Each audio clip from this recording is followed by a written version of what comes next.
Such regulations indeed have an appearance of wisdom, with their self-imposed worship, false humility, and the harsh treatment of the body, but they lack any value in restraining sensual indulgence. Colossians chapter 2, verse 23, NIV. May the Lord bless the reading. Blessed everyone and welcome to our live stream. Again, this is your brother in Christ, Jose Renboy Perez Cariaga. Muli na naman pong bumabate sa inyo ng isang mapagpalang, maulang umaga. Or anong oras, anong araw, anong panahon man ninyo ito panunuorin, saang dako man kayo ng mundo naruroon, ang pagpapalanawa ng ating dakilang may kapal ang sumasa atin na siyang laging inaasam ng inyong lingkod at laging dinadalangin na nawa magamit ang broadcast na ito sa ikatututo, magamit ang broadcast na ito upang maipakita, making the invisible visible. Patuloy po tayo sa ating pag-aaral. At noong nakaraang linggo nga po, pinag-aralan natin, sabi natin may mga subtle ways, may mga teaching opportunities ng Panginoong Jesus in making the invisible visible. Dun sa ating part 16, sinabi ng Panginoong Jesus dun sa Marcos, kabanatang 7, talatang 9, na sinasabi niya, you have a clever way of rejecting God's law in order to uphold your own teaching, your own doctrine. Man-made teaching, man-made doctrine. And in verse 13, sinabi niya, in this way, the teaching you pass on to others cancels out the word of God, which is not proper, no? Alam natin yun. And there are many other things like this that you do.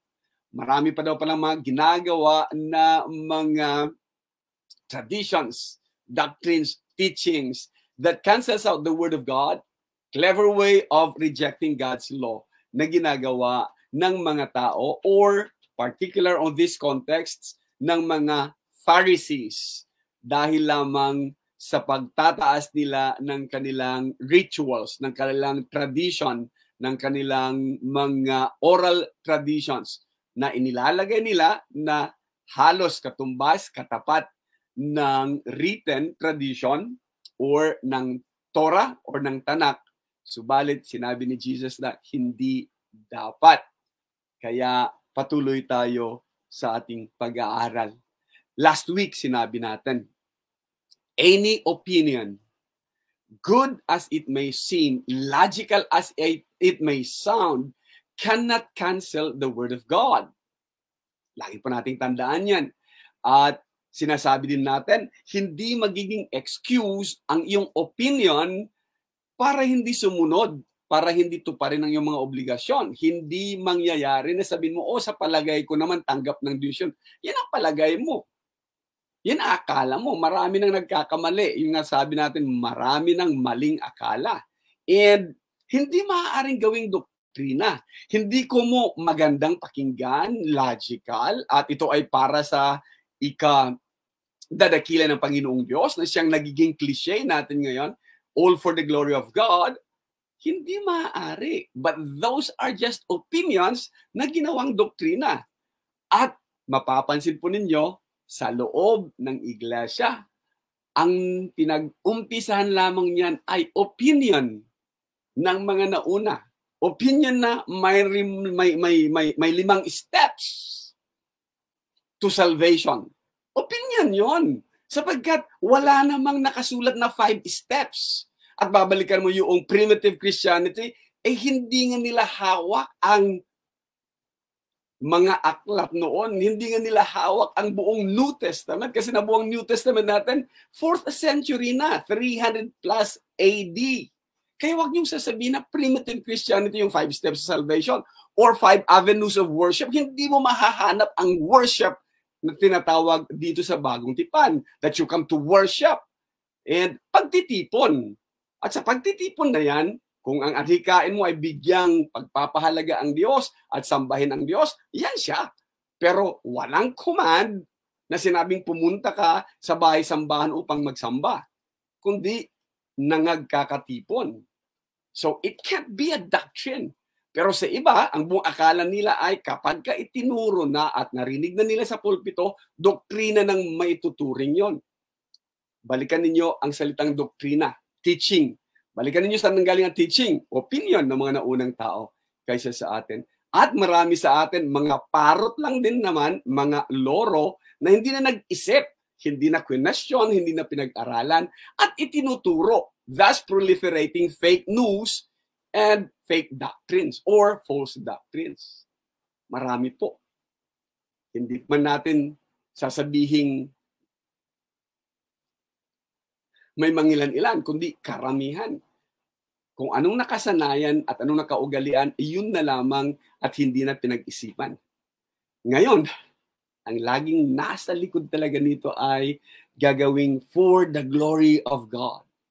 Ang ginagawa kong ito for the glory of God. Ang kasuotan ko ito for the glory of God. Ang gagawin natin ito for the glory of God. Yes! Pwede. Opinion mo yan. Subalit huwag mong gawin na doktrina ang isang bagay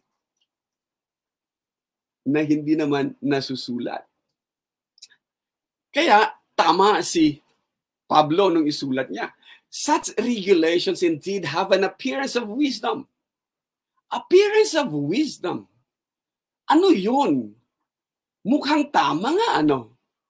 Oy, kagaya na lang ng mga nauna na sasabihin, may awitin kasing give of your best to the master. Kaya sasabihin nila, teka muna, ano yung suot mo? Dapat kapag ka nananambahan o dapat sa mga pagtitipon o dapat kapag ka nanguna ka, kung hindi ka nakabarong, naka-coat and tie ka. So pag nagkataon, hindi ka so hindi, no? Kasi lagi mong ibibigay yung best, offer your best to the master. Yun na nga ang best niya eh. Or ang gusto mo ba, kung ito, may prescribed uniform lang tayo para manambahan. Papansin natin yung iba, no? Ibang mga pagtitipon, ibang mga pananampalataya, may prescribed uniform, may prescribed na kasuotan kasi giving their best to the master. Pero hindi na ginawa ng doktrina kasi ginawa mong required. It sounds logical kasi sasabihin, kung pupunta ka nga sa party, makikipagkita ka nga sa isang government official or punta ka nga sa isang formal gathering, ayaw mo ng suot na ganito, hindi ka mag-a-appear na ganyan. It sounds logical. Kaya, ginawa na natin, okay, ito, dapat ganito lang ang suot natin, dapat, and naglalagay na ng mga bagay-bagay na mayroong appearance of wisdom. Tama. Hindi dapat ganyan ang kasuotan. Tama.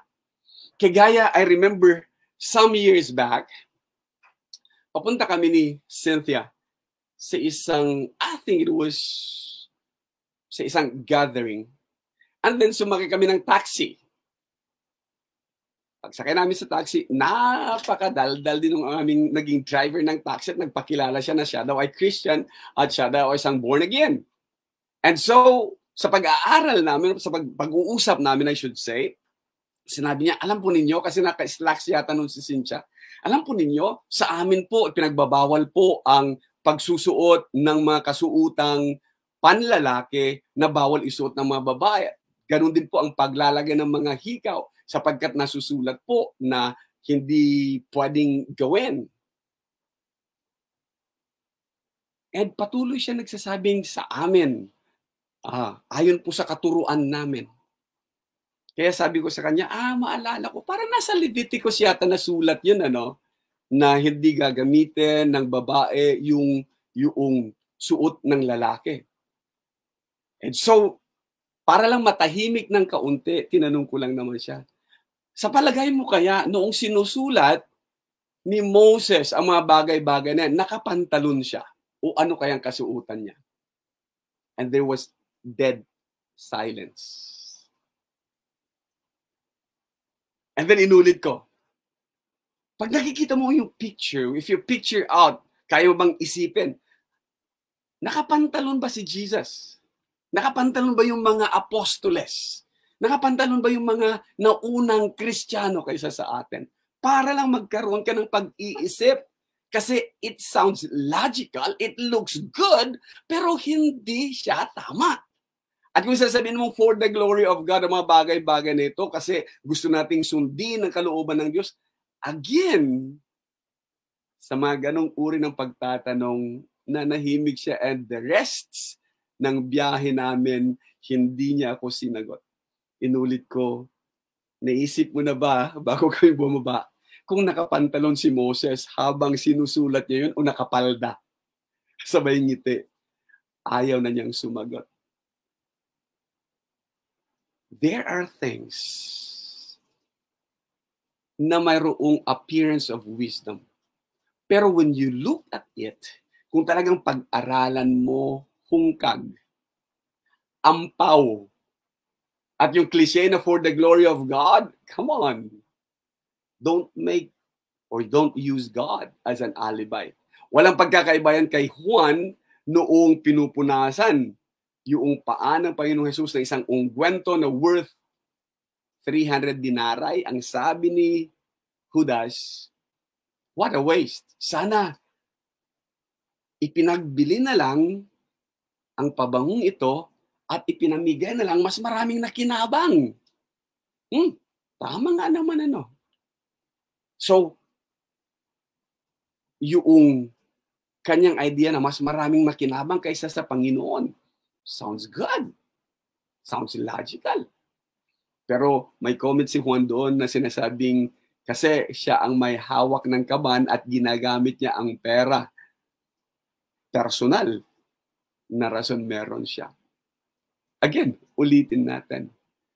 This self-regulations indeed have an appearance of wisdom. Kaya tuloy, nagiging ritualistic, ano? Oh, maganda siguro kung dalawang awitin lang. O opening prayer lang muna, tapos dalawang awitin. Or di kaya ay praise team lang muna. And then, sunod-sunod, tuloy-tuloy na. Or di kaya ay sa observance ng Lord's Supper, hindi pwedeng pagsabayin kasi hindi mo pwedeng gawin yung dalawang bagay. Or mas maganda siguro maghintayan. Or mas maganda siguro sabay-sabay tayong kumain ng kinapay, sabay-sabay din tayong uminom ng kopa. Those are, but mayroong appearance of wisdom. Tapos kapag hindi na sumunod, sasabihin mo, oy, bakit sila ganito? Iba doktrina nila, iba katuruan nila. So instead na nagiging open, nagiging restrictive tuloy. Hindi ka pwedeng mag-partake kasi this and that. Or hindi ka pwedeng pumasok kasi hindi ka nakasuot ng required na kasuutan. It looks good. Sounds logical. At yung cliche na for the glory of God. Yet, again, hindi pinag-isipan. Self-imposed worship. Ang ilan, nanggaling tayo sa iba't ibang tradition. Ang ibang tradition ay magsasabing sa amin yung solemn, sa amin hymnal, o sa amin yung masaya, magulo, may indakan, may palakpakan, may concert type. Kasi nabiblessed kami doon. So magkakaiba tayo ng tradition na pinanggalingan. Pero ang mahirap nga lang dito, yung i-insist mo na gusto naming bumalik sa primitive Christianity. Ay walang record ng primitive Christianity. Uulitin natin, wala pa po doon yung 5 avenues of worship. Kasi noong unang panahon, hindi po buo, 300 taon pa po ang dumaan bago na buo yung ating Holy Bible o yung ating New Testament sa first canon. Bago lamang pinagtagpi-tagpi ng mga naunang mga nakakaintindi sa atin, kinuha niya ito dito, may singing, kinuha niya dito, may prayer, kinuha niya dito, mayroong sharing of the word, kinuha niya dito, no, mayroong Lord's Supper. Dito, mayroong din giving. Pinagtagpi-tagpi ngayon ang lahat-lahat na yun, tapos sasabihin ng primitive Christianity. Hindi na siya primitive. On the 4th century, hindi na po primitive Christianity yan. 5 avenues of worship ka dyan. That is still considered na self-imposed worship. Ang isa naman iisipin niya, masaya siguro kapag may rakrakan o mayroong tugtugan at mayroong indakan. Self-imposed worship din yon. Inasmuch na may karapatan ang isa na sabing, yang ginagawa nyo is self-imposed worship, yung ni kabila kaya rin magsabing, yang ginagawa mo rin is self-imposed worship. Dahil galing kayo sa magkaibang tradisyon.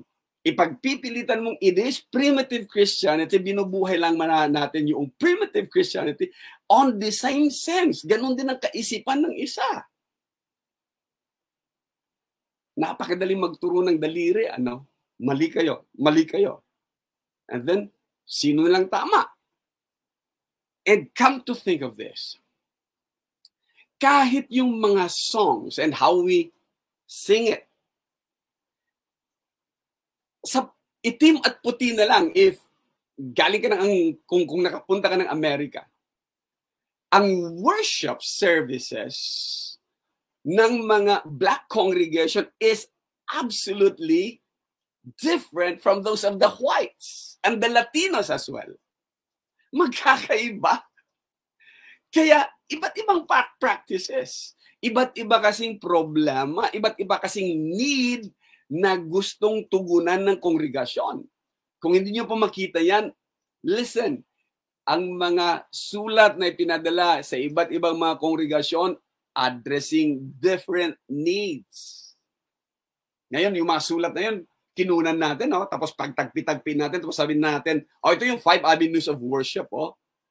Teka muna, hindi nakarating sa iba yung ibang sulat na yan. Bagamat may mga letter na talagang ibinabahagi sa ibang kongregasyon din naman. Pero hindi lahat-lahat ng mga kongregasyon, hawak nila ang mga sulat na yan. Kaya huwag sasabihin talaga na going back to primitive Christianity yung 5 avenues of worship. Ito ngayon, isa talagang nagulat ako. Doxology, when you talk about doxology, ang maiisip mo kaagad-agad ay praise God from whom all blessings flow. And then, yan ang doxolohiya. At ang salitang doxolohiya is nanggaling sa dalawang Greek word na doxa, which is glory, and then yung lohia, plural, logos, logoy, word, o yung verbo kung mamarapatin. So it's a word glorifying God, doxa lohia. Kaya praise God from whom all blessings flow. Praise Him, all creatures here below. And then, ngayon, sinasabi na nila, mayroon tayong doxology and sayaw. Sa etymology ng word doxologia is word glorifying God. Hindi siya sayaw. Pero ipinagpipilitan ngayon, meron po tayong doxology, pastor, meron po tayong doxology. And then magugulat ka magsasayaw. And tanong ko nga sa aking mga klase sa arts appreciation, kasi sa arts appreciation, mayroong music, mayroong dance, mayroong painting. Ang tanong ko sa kanila, anong senses ang ina-arouse ng doxology kung words lang glorifying God? At anong senses ang ina-arouse niya kung nakita mo ang isang individual na sinasabing ito ang doxology at dinadaan niya sa sayaw? Hindi ko na po kailangang sagutin yan dito sa broadcast na ito, but it is something you need to think about. Ulitin natin, it has the appearance of wisdom. Kasi makaka-relate daw ang tao pagka napapanood niya. I don't know. But that is self-imposed worship. Diba? Pwede mo palang baguhin. Sa lahat ng word glorifying God, sinasayaw. Nasaan yung lohiya doon? Nasaan yung doxa doon? And who is being glorified doon kundi yung nagsasayaw? Just a thing to think about. Tama si Pablo ulit. These are self-imposed worship and false humility yan. It has the appearance of wisdom. It looks good. Sounds logical. And yung cliche na for the glory of God, kaya pwedeng gawin. Etymology pa lang ng word, ayaw na eh. Wag naman. Tuloy natin. False humility and their harsh treatment of the body. Madaling magturo, ano? Sasabihin ka agad-agad, tingnan nyo, itong mga nagpapasakit ng kanilang sarili pagka Holy Week. Lalong-lalo na papunta ka ng Central Luzon. Hindi lang po mahanap nyo sa YouTube, ano? Yung ibang nakabitin doon nung itayo nila yung cross na nalaglag kasi lumulusot. Kaya bumabagsak yung mga ipinapako. Tataas naman kasi ng mga crosses na pinaglagyan eh. Yung iba naman na pinapalo, may kapitbahay yatang galit sa kanya na talagang hinahampas na, hindi napalo. Kaya yung nagpipinitin siya ng away na rin. But these are false humility and harsh treatment of the body. Ang iba naman, subtle, ano? Yung ituturo na walang accessories, no braided hair, at walang mga jewelry. Okay din naman. Pero hindi siya, it sounds good, looks good. It sounds logical. Pero may mali ba doon? Accessorize, sabi naman sa kabila. Or yung walang haircut, bawal po magpaputol ng buhok ang mga kababaihan natin. So, ano? Come on. At sasabihin mong, it is for the glory of God. Bakit? Kapag ka ba nagpagupit na, hindi na for the glory of God? Think. Kaya, sabi nga niya, false humility, harsh treatment of the body. Ang nakikita lang siguro natin may harsh treatment of the body, yung mga hermit o yung mga namumuhay ng ascetic life, yung mga nag-iisa na lang doon, yung mga nakatira sa kuweba para hindi sila maapektuhan ng corruption ng mundo, para hindi sila magkasala sa nakikita, para hindi sila maimpluwensyahan ng mga masasamang tao sa paligid nila. False humility yon. Or hindi man lang mabigyan ang katawan nila ng maganda-gandang kahit hygienic man lang, no? Kasi iisipin nila, luxury na yan. Kaya hindi pwedeng gawin. Sobra naman yon. Sabi na Apostol Pablo, itong mga bagay-bagay na to, lack any value in restraining sensual indulgence. Bakit? Kasi ang sensual indulgence comes from within, hindi external.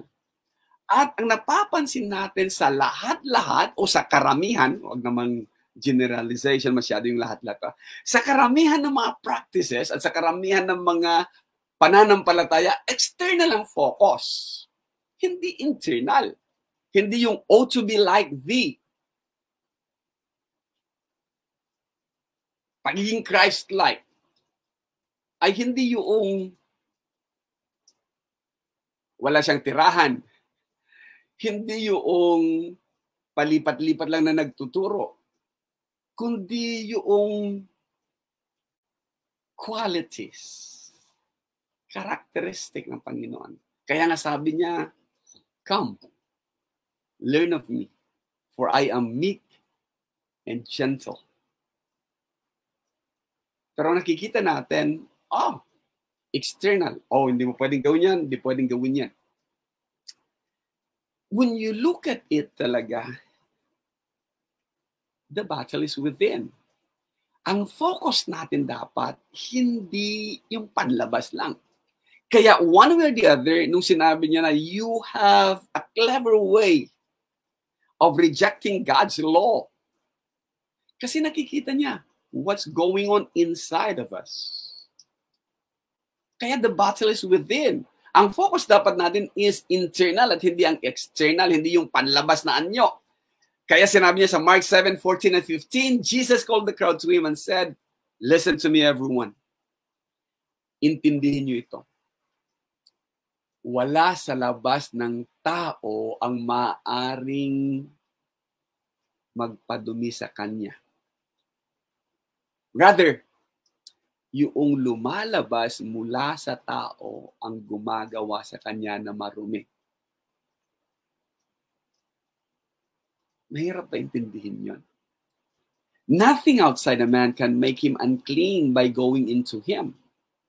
Rather, it is what comes out of a man that makes him unclean.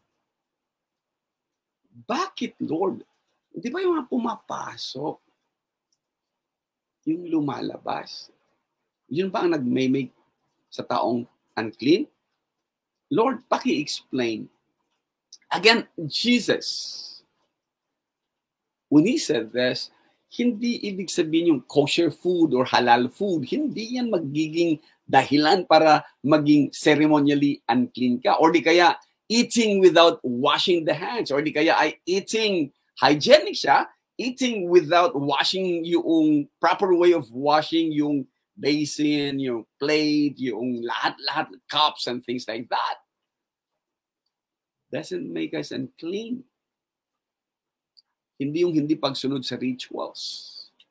Again, kung gagawin mo nga naman ang kosher food, ceremonial washings, yung rituals yan, it looks good, it sounds logical, and again, kung ayaw mo talagang magkaroon ng defilement for the glory of God, kasi nga lahat ng mga bagay-bagay kailangan talagang pure, clean.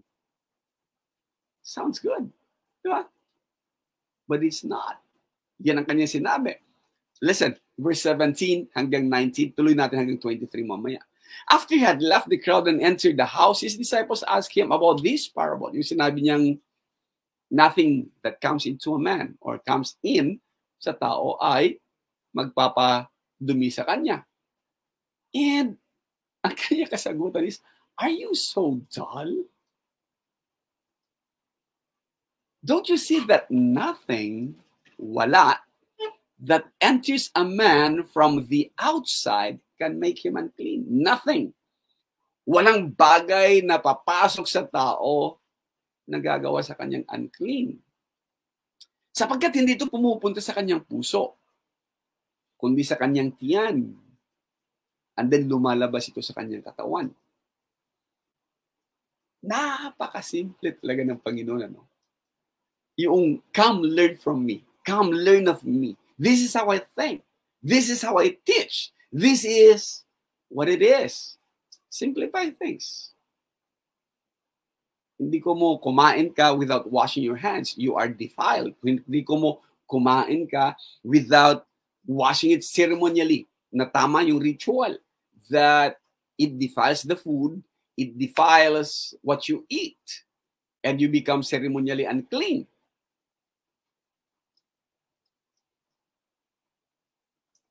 Kung pag-uusapan natin dito yung kalinisan or purity or being clean, it is obvious na sinasabi ng Panginoong Jesus, purity cannot be attained by rituals.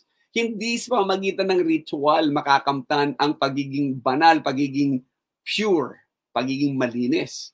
Hindi rin sa pamamagitan ng panlabas na paglinis. Kundi sa pamamagitan ng panloob na kalinisan. And then, naglagay si Mark. Pinaniniwalaan si Mark ang naglagay ng parenthesis na to. For it doesn't go into his heart, but into his stomach and then out of his body. Na sinasabing, in saying this, Jesus declared all foods clean. Ibig sabihin, pwede natin kainin, lahat ng pwedeng kainin. In saying this, Jesus declared all foods clean. Provided na kinakonsider na food. Kapag hindi naman na food, hindi clean. Or is it only the food from a Jewish perspective? Ano nga ba yung mga kinakonsider ng mga Hudyo na pagkain? So yung hindi lang kinakonsider na pagkain, then hindi pagkain yon. So it's still unclean. Or ito kaya ay may kinalaman doon sa clean and unclean animals as provided by Peter's vision doon sa Acts chapter 10, 9 through 15, ano? Para lang ituro sa kanya na yung mga taong kinukonsidera mo noon na unclean, hindi tanggap sa Diyos, ay tanggap na ngayon. Or kay Peter, para maintindihan nating maigi, nakita ni Pedro sa kanyang pangitain ang isang net bumababa galing sa langit. At nakapaloob sa net na yon ay iba't ibang uri ng mga hayop na kinukonsiderang madumi sa Jewish sa kosher, sa law ng food para sa kanila. Kaya ang sabi ng boses ng Panginoon kay Pedro ay, "Get up, Peter, kill and eat." Ito namang si Pedro, yamang siya ay Hudyo, ang kanyang sagot, "No, Lord." No, hindi pwede, Panginoon. Magiging unclean ako. "No, Lord, I have never eaten anything impure or unclean." Never.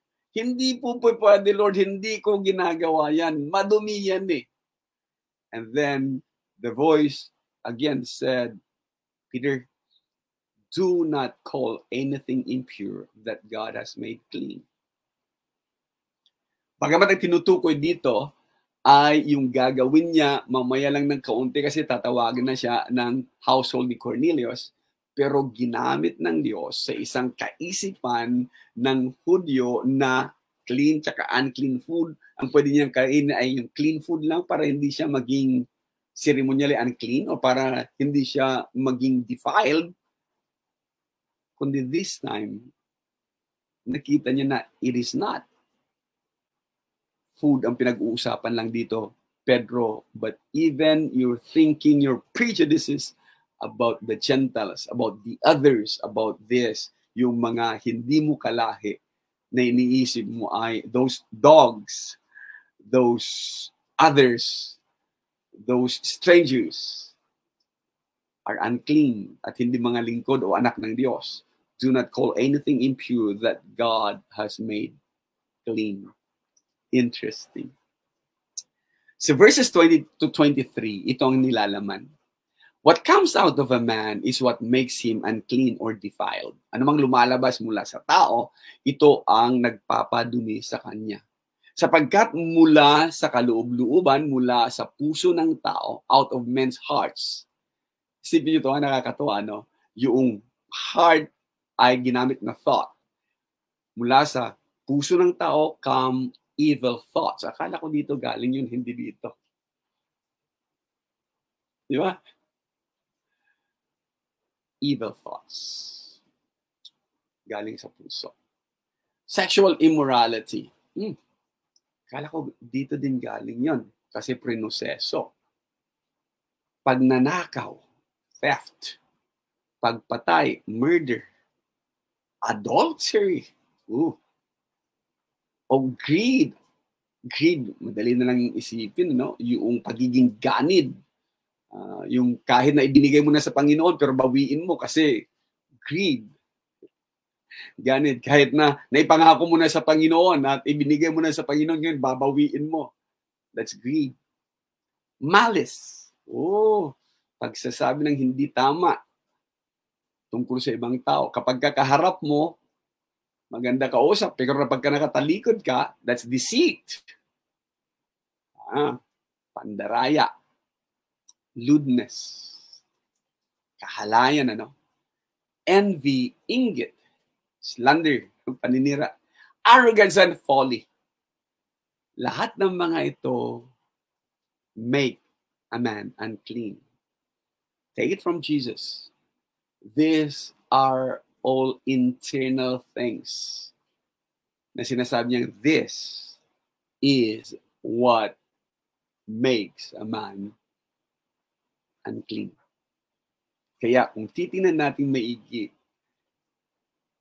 hindi yung rituals, na kung hindi sumunod sa patakaran, hindi yung food laws, na kung hindi pumasar sa kosher o sa halal, hindi yung external practices na kung hindi naging dalawang awitin before prayer or hindi kaya ay mauna mo na yung bread and then distribute mo muna bago kumain sabay-sabay or nauna mo na yung binigay yung bread bago yung cup, hindi pwedeng magkasunod o hindi pwedeng isang prayer na lang, external practices. That makes us unclean. But it is what it is. Kahit na it looks good, kahit na it sounds logical, At yung cliche nga sa lagi na sinasabi na ang lahat ng ginagawa natin is for the glory of God. Of course, it is all for the glory of God. Pero hindi siya pwedeng maging alibi or excuse. Kasi higit pa rin mahalaga yung pagsunod, pagtalima sa mga sinasabi niya. What makes a man unclean? Given. Nasa taas lang, verses 20 to 23. This external practices, food laws, and rituals mean nothing. Huwag gawing doktrina. Huwag gawing basihan na sasabing mali kayo. Mali sila. Kami lang ang tama kasi mayroon kaming 5 avenues of worship and we commemorate the Lord's Supper once a week lang. Hindi pwede maging daily. Pero as often as, di ba? Nakakatuwa din yung mga arguments na ganun. So, ang sad reality nga lang nito, mga kapatid, is this.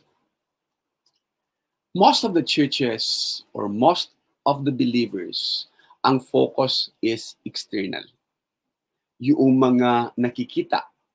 And even sa mga pulpito, in making the invisible visible, teaching, doctrine-oriented. Do this, don't do that. Focus on the do's and don'ts. Focus on the panlabas na anyo. And these doctrines, ang pinanggalingan nila kagaya ng nag-umpisa tayo, are mere opinions of men. Kaisipan ng mga naunang tao. Dahil na ituro, naging katuruan, at ang turo, teaching, doctrine, ng ibang termino, ginawang mas matindi, doktrina na ngayon ang gustong termino. May magandang pag-aaral ito na mababasa natin, doctrine, doon sa US. May mga articles na maganda tungkol sa doctrine. Kaya, itong mga opinions ng mga naunang tao, perpetuated in many churches. Kagaya ng thinking ni Martin Luther, kagaya ng thinking ni Zwingli, kagaya ng thinking, and so many other things. Among the churches of Christ, wala ka nga lang maituro pero isa sa mga bagay na ito talaga si Joel Miller, na instead na si Jesus ang i-focus niya sa kanyang mga slides, if ino-focus niya ang Bible, halos bibliography na yan or bibliolatry. Diba? Instead na i-focus mo, listen to him. Hindi listen to what the Bible says. And a lot of these doctrines looks good, sounds good. And yung cliche natin na for the glory of God, kaya natin ginagawa itong mga bagay-bagay na to. Again, those are external based at hindi internal. Seldom can you find na sa mga pagtuturo ay mag-focus tayo sa mga internal na mga bagay-bagay. Sa mga bagay-bagay na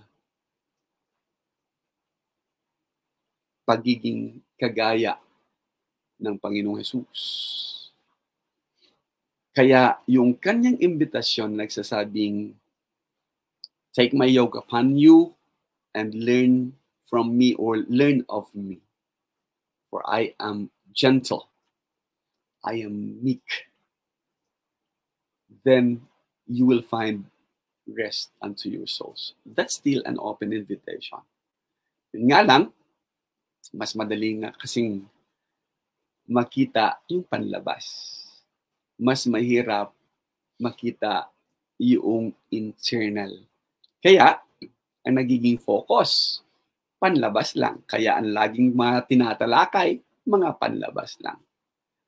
Sa ating making the invisible visible, gusto sana nating maipakita na higit nating pagtuunan sana yung mga hindi nakikitang mga qualities. Hindi yung, ay, ang galing ng isang ito. Bakit? Kasi marami siyang memorize ng mga verses. Hindi man niya mai-apply sa kanyang buhay kahit isa man lang sa mga memorize ng mga verses.